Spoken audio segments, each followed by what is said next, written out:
When people think of Germany, people often think of the same things: beer, sausage, lederhosen, perhaps even soccer. In other words, they tend to think of Germany as one homogeneous country. This, however, couldn't be further from the truth. Indeed, as few as 150 years ago, modern Germany did not exist at all, and it took the advent of German nationalism and Germany's first great statesman to make it happen. The common criticism of the precursor to modern Germany, the Holy Roman Empire, was that it was neither holy, nor Roman, nor an empire.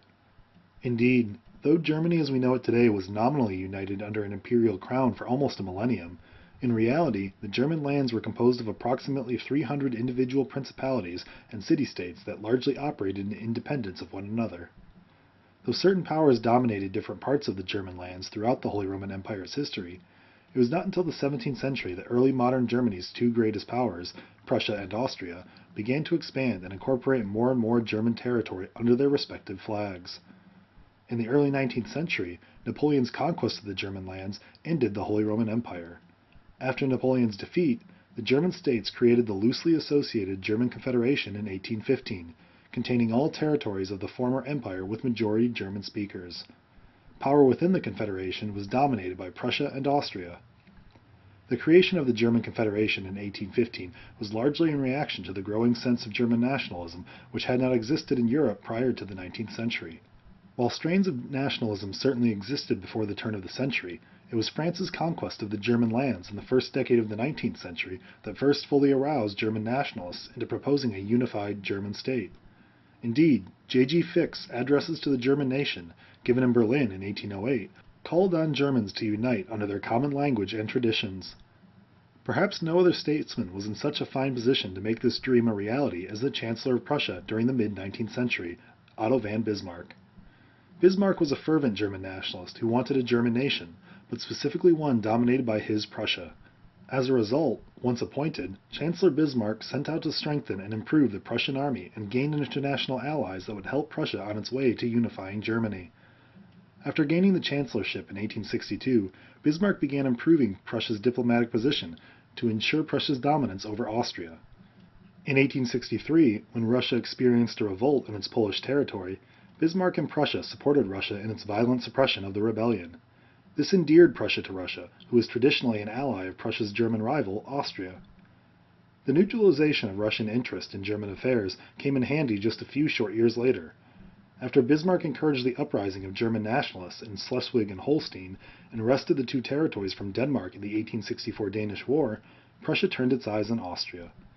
Austria had joined the Danish War in the hopes of supplanting Prussia as the defender of German nationalists, but only succeeded in becoming entwined in the defense of a territory which was far away from its home in south-central Europe. Indeed, after the Danish War, Austria and Prussia were considered joint defenders of Schleswig and Holstein, and in order for Austria to defend the two principalities, it had to cross Prussian territory. Prussia denied Austria the right to do so, and when the rest of the Confederation supported Austria, Bismarck declared the Confederation defunct, declared war on Austria, and invaded other northern German lands. The ensuing conflict lasted only 7 weeks, and Prussia defeated Austria resoundingly, due in part to both diplomacy and military superiority. Indeed, Prussia possessed a better trained and better equipped army than the Austrians, but it was Prussia's neutralization of Austria's potential allies of Russia, due to Prussian help in the Polish Rebellion, and France, due to Prussia's promises of territory, that really made Prussia advantageous.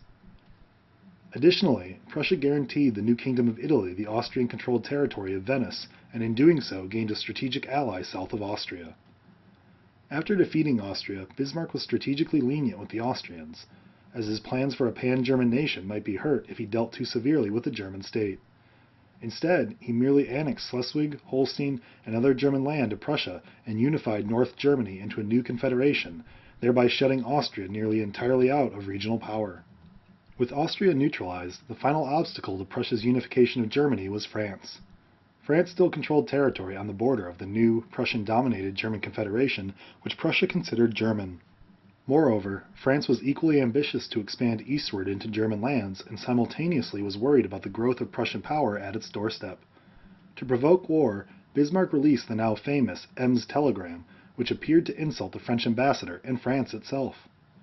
Outraged, Napoleon III declared war on Prussia in the summer of 1870. This would prove a grave mistake for the French. After only 6 weeks, The better supplied and well-organized Prussian military had defeated the French and captured its main army, including Napoleon III, at Sedan. After a siege of Paris, the Prussians marched into the French capital in January 1871, victorious.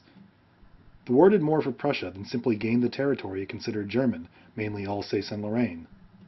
In the build-up to the war, the southern German states outside the Confederation asked to join the Confederation out of fear of French attack. With all this territory now in Prussian control and its borders secure, Bismarck declared the German Empire in 1871, crowning the King of Prussia, Wilhelm I, as Kaiser of Germany. The ceremony took place in Versailles, the traditional seat of French power, further humiliating France. Unification of Germany hinged upon two things: the development and spread of German nationalism in the 19th century, and the brilliant statecraft and diplomacy of Otto von Bismarck.